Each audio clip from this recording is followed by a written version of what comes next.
horror legend, the World War Z developers, and a zombie game where the trucks matter more than the guns. John Carpenter's Toxic Commando just dropped, and the reviews are complicated. A 74 on Metacritic, 81% positive on Steam, critics calling it everything from the best Left 4 Dead successor in years to a messy, tangled web of underdeveloped mechanics. So what is it actually? I've played it, I've gone through every review, every player thread, and every piece of gameplay I could find. So here's my honest before you buy. Alright, let's set the table. Toxic Commando is a 4-player co-op zombie shooter developed by Saber Interactive, the same studio behind World War Z, Warhammer 40k Space Marine 2, and the showrunner series. That matters because the game is basically the Frankenstein monster of all 3 of those games stitched together. Published by Focus Entertainment, it just launched on May 12, 2026 on PS5, Xbox and PC for roughly $40 and $50 for the Blood Edition, which includes the Bloody Season Pass with 2 featured DLC packs and a gold cosmetic set. The story is a classic B-movie cheese, and I mean that affectionately. A tech company tried to harness the Earth's core, accidentally unleashed an eldritch abomination called the Sludge God, and now the ground is oozing black goo and the dead are walking. Your squad of mercs gets infected during a job and teams up with the scientists who caused the mess to put the lid back on. It's dumb. I know it's dumb, but that's kind of the point. There's even a 3-issue Dark Horse prequel comic called Rise of the Sludge God if you want more lore, which honestly tells you the vibe they're going for. John Carpenter himself helped to shape the story, offered creative direction throughout the development, and contributed to the soundtrack.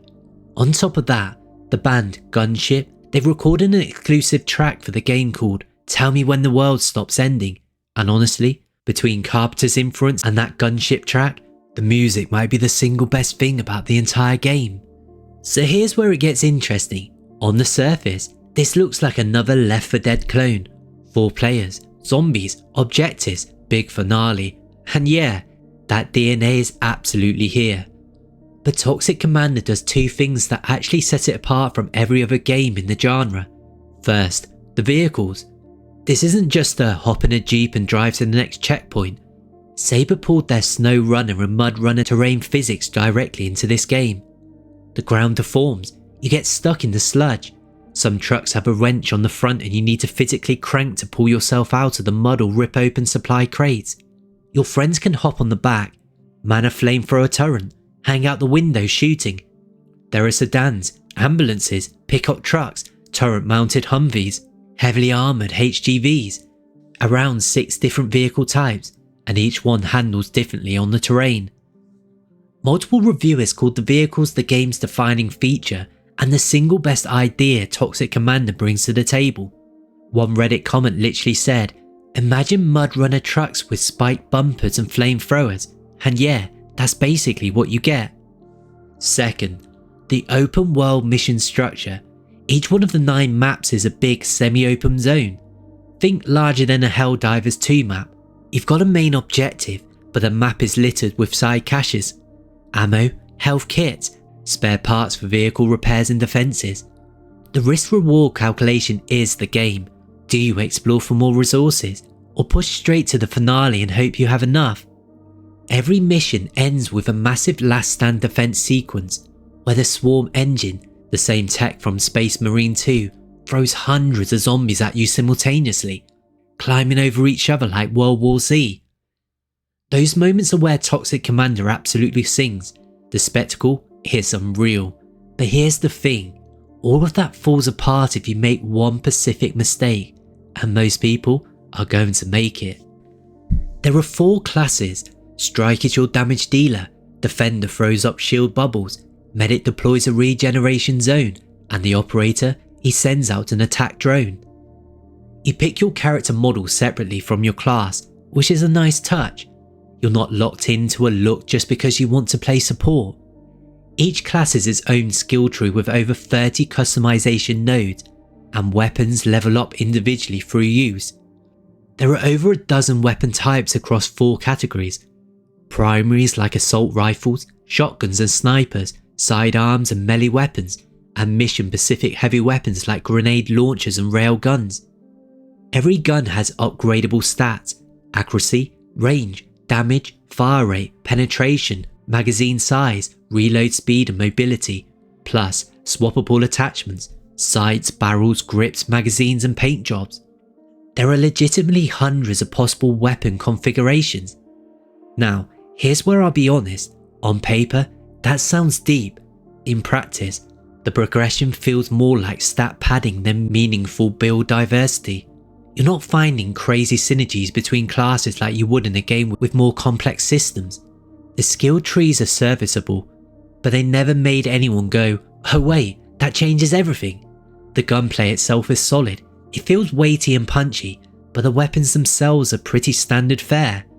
Nobody's writing home about the SMG selection. The heavy weapons that spawn in levels are the real highlights, but you get limited use of those. It gets the job done, but it won't blow your mind. The bot AI is rough. If you're playing with fewer than 4 humans, AI teammates fill the gaps and they are, well, not smart. They don't think ahead, they don't improvise, and they absolutely do not cover the gaps a human teammate would.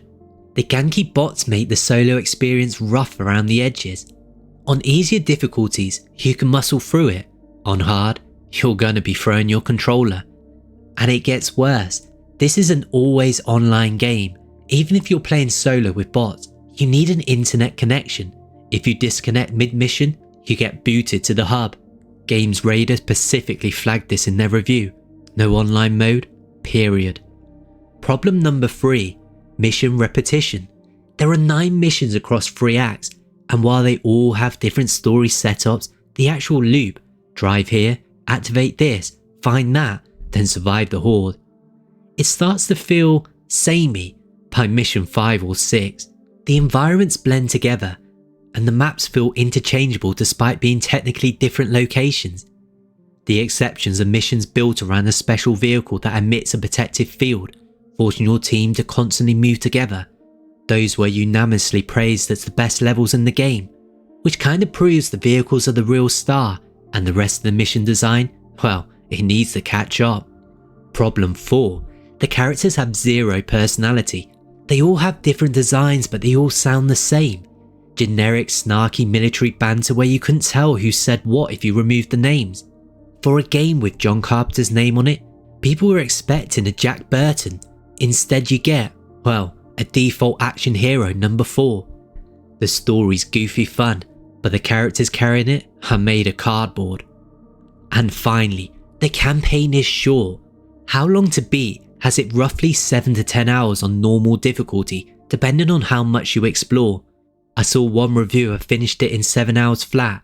I guess that's acceptable for $40, but if you're planning to replay missions on higher difficulties or grind class progression, the content, it runs out fast. So who should actually buy this? If you have a regular co-op squad and you've been chasing that Left 4 Dead feeling, this is actually one of the better options available right now. The vehicle system adds something no other game in the genre has. The Horde spectacle is best in class thanks to Swarm Engine, and at $40 with full crossplay on day 1, I guess it's priced fairly in today's market. The roadmap is also promising. Saber dropped it right before launch, a free summer update with new missions, enemies, weapons and vehicles, followed by a paid cosmetic DLC.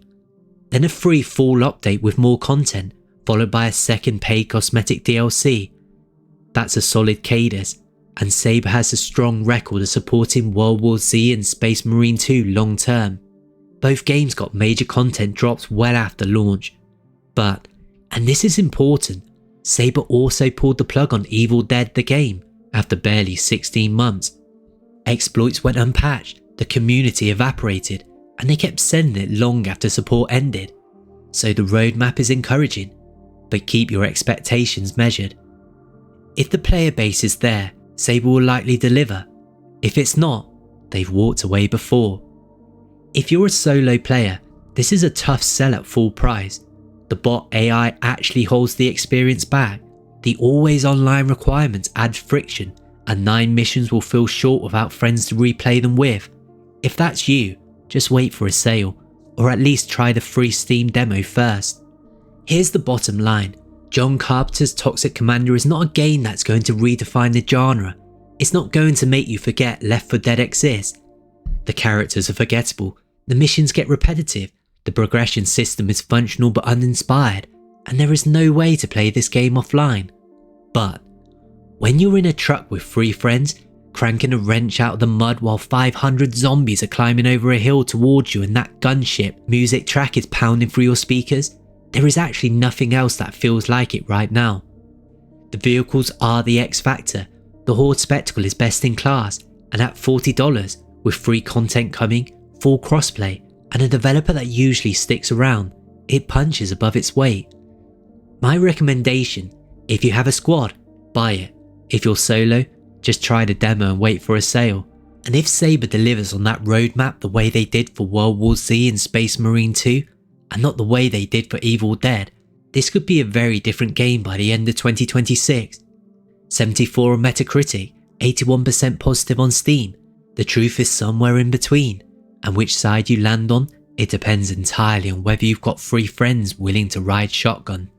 That's your before you buy.